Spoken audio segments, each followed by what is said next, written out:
Assalamualaikum. Waalaikumsalam warahmatullahi wabarakatuh. Salam rahayu, rahayu, rahayu. Salam rahayu, rahayu, rahayu untuk sedulur Lembu Suwana Nusantara, semuanya yang dimanapun berada lah. Nah, ini salah satu pusaka dari Lembu Suwana yang mungkin dari cerita kali ini bisa menemukan ahli rawat yang cocok untuk sesuai ya. Mungkin kita bisa selanjutnya mungkin berkomunikasi dan bersinergi dengan apa yang terkoneksi dalam pusaka ini. Monggo. Oke.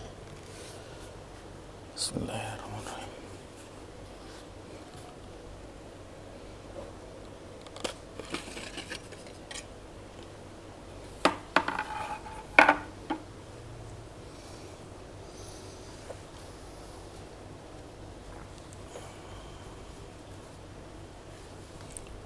Oke, sedulur Lembu Suwana Nusantara, saya akan coba berkoneksi dengan pusakanya.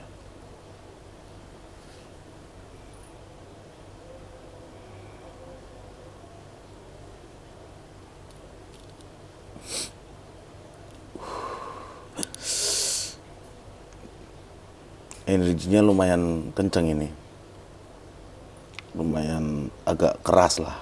Terasa ya? Terasa kenceng dan koneksinya dengan si sesuatu yang tidak terlihat itu salah satu yoni terkuat di sini yang memang salah satu penguasa dari Gunung Slamet, Pak, atau sadulur Lembu Suwana Nusantara. Siapa itu yang di Gunung Slamet itu? Dia itu memang sering banget kalau untuk sebutannya itu di daerah sananya ya, dari sananya itu namanya itu regol sebenarnya, berbentuk naga beliau, tapi warnanya itu hijau. Naga langit atau naga Jawa atau naga? Naganya itu seperti nogo Jawa, bentuknya seperti nogonya orang Cina lah. Tidak bersayap ya, kakinya kecil. Betul, seperti itu. Dan saya juga terkoneksi dengan salah satu pemiliknya yang bernama Pak Supriyadi dari daerah Boyolali. Dia bunga, dan dia itu juga salah satu orang yang ikut berjuang dalam kemerdekaan gitu. Saking bunganya itu, dia itu membuat dapur intinya keris dengan dapuran nogo sungkem dan pamornya itu wasutah gitu. Jadi ini di era-era abad 19 ya? Ya, atau Tahun tepatnya 45, itu tahun tangguhnya 45. itu setelah kita ngobrol-ngobrol itu tangguhnya itu di era HB9. Di era HB9. Itu. Nah, ini tandanya bukan untuk keris pemula ya, dengan energi yang Bukan. seperti ini. Karena memang keris ini tuh, beliau itu memang membuat keris ini untuk diwariskan ke anaknya, bahwa bapaknya itu dulu seorang pejuang dan pemimpin gitu. Gitu. Biar keturunannya itu juga memiliki sifat pejuang dan juga pemimpin. Tapi pemimpin kalau kerejekian, kalau dari filosofi pamor wasutanya itu, kalau dia semakin tinggi jabatannya kan kerejekiannya akan semakin tinggi lah gitu. Kerejekiannya yang tiada henti gitu. Jadi kalau yang saya lihat ini adalah keris warisan. Keris yang diperuntukkan untuk diwarisi ke keturunannya. Dan beliau ini, kalau beliau itu mungkin tentara ya? Seorang pejuang gitu. Pejuang ya. Iya. Jadi mungkin keris ini cocok untuk yang di bidang militer. Betul sekali, Pak. Atau kepolisian mungkin ya. Mungkin untuk orang itu untuk intinya ya naik ya semua ini hanya lantarannya. Semua ini hanya lantaran dan semua karena Allah gitu aja. Di situ. Cuman memang keris ini tuh kalau dipegang yang memang belum tahu, walaupun ini keris dibikin di era HB9, itu menggunakan tata cara terdahulu, Pak. Si empu yang membuat keris ini. Jadi memang untuk secara yoninya energinya sangat kuat. Dan yang mengoneksikan ke tadi Eyang Rigol itu memang Pak Supri ini minta keris yang memang bisa untuk menampung yoni yang kuat gitu. Jadi memang Pak Supri sendiri yang menyatukannya gitu. Dengan keilmuan yang Pak Supri punya lah. Ya orang zaman dulu, Pak. Gitu, Pak. Bisa saya pegang, Ki? Monggo.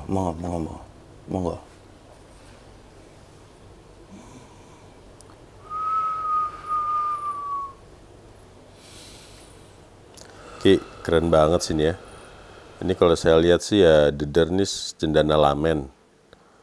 Terus Luk 13 yang kita tahu itu kan Luk 13 itu kewibawaan dan pimpinan ya. Seorang pimpinan nih biasanya pegangannya nih Luk 13. Memang terasa sekali sih, Ki. Ini memang agak beda karena terasa energi ini sampai ke kepala. Dari tangan sampai ke belakang leher. Iya. Memang ini kalau untuk orang yang pemula atau dengan orang yang belum jejak mungkin ya, mungkin memang energinya lumayan kuat. Karena memang manfaat dari keris ini juga untuk perlindungan gitu, atau proteksi gitu. Jadi memang rasa yang kita rasakan ini tergantung sih ya, tiap orang mempunyai kepekaan yang berbeda-beda. Ya mungkin ada yang bisa merasakan, ada yang memang kurang bisa merasakan, yaitu memang harus dilatih masing-masing ya. Yang penting ingin merawat gitu. Ingin merawatnya. Ingin betul. merawat, ingin intinya ingin merawat keris ini. Dan kalau saya bilang sih ya untuk mendapatkan tuahnya itu ya dengan suatu latihan-latihan juga gitu. Yang penting ada rasa cinta, ingin merawat, ingin menjaga warisan leluhur gitu, Pak. Tapi memang disayangkan mungkin keturunannya beliau tidak dapat meneruskan ya. Iya. Karena ya ceritanya sampai saat ini bisa ada di tangan kita gitu ya. Iya.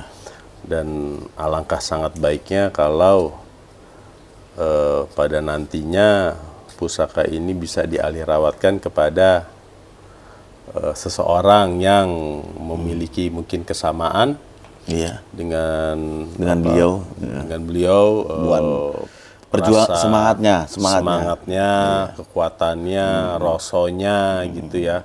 Dan mungkin bisa dijadikan pusaka yang untuk kemudian dilanjutkan kembali ke keturunannya. Iya, betul sekali, Pak.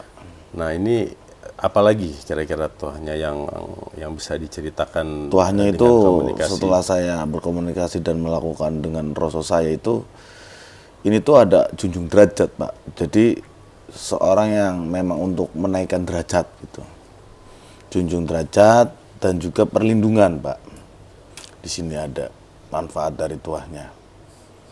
Dan kalau kita menilik dari doa-doanya yang di sini itu, di doa-doa khususnya itu untuk orang yang rezekinya tiada henti, Pak.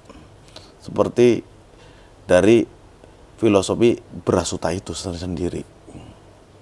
Pasti pamor dengan doa pasti disamakan. Doa-doa sembuh dulu, ritualnya memang untuk orang yang rezekinya tiada henti gitu. Gitu.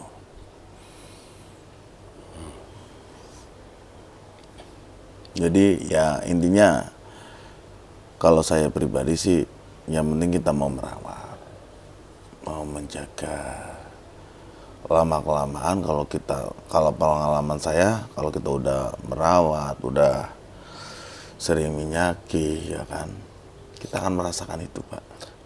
Kalau Pak Supri sendiri mungkin apa ada pesan Kalau terhadap orang-orang yang nanti mengalih rawatkan?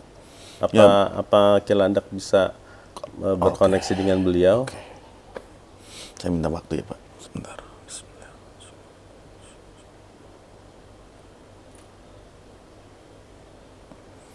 Jadi pesan beliau itu seperti dapurannya Nogo atau Notorogo, Notoroso, baru Notobondo, itu cuman kata-kata itu. Dan kalau dari si pembuat keris ini juga hadir tadi, ya, Cipto Rasa Karso atau Cipta Rasa Karsa, gitu aja. Ini tuh sebuah dari Cipta Rasa Karsa gitu. Yang empunya hanya ngomong kayak gitu, malah empunya tadi hadir dan ngomong kayak gitu. Oke, baik ya. Semoga pusaka ini mendapat tempat mungkin yang lebih baik ya, dan bisa terus menjadi pusaka. Jadi supaya cerita dari pusaka ini terus berlanjut ya, Ki. Karena memang si pembuat ini tidak mau ceritanya itu hanya sampai di sini saja si empunya. Tapi beliau tidak mau mengucapkan namanya, hanya bilang ini tuh dari Cipta Rasa Karsa gitu, Pak. Jadi tidak mau cuman selesai sampai di sini gitu karyanya gitu. Baik, Cilandak. Baik sedulur Lembu Suwana Nusantara, semoga Ini ada bermakna ya sebagai informasi. sebagai informasinya. Dan memang kalau saya pribadi semua hanya lantaran kembali lagi kepada Yang Kuasa gitu, dan keyakinan kita gitu kan, karena kita tidak bisa memaksa keyakinan orang lain gitu. Keren. Baik, kalau begitu kita Tutup saja. Wabillahi taufiq wal hidayah. Wassalamualaikum warahmatullahi wabarakatuh. Semoga sedulur Lembu Suwana Nusantara selalu dijaga kesehatannya, dilancarkan semuanya. Salam sejahtera, salam tosan aji, rahayu, rahayu, rahayu.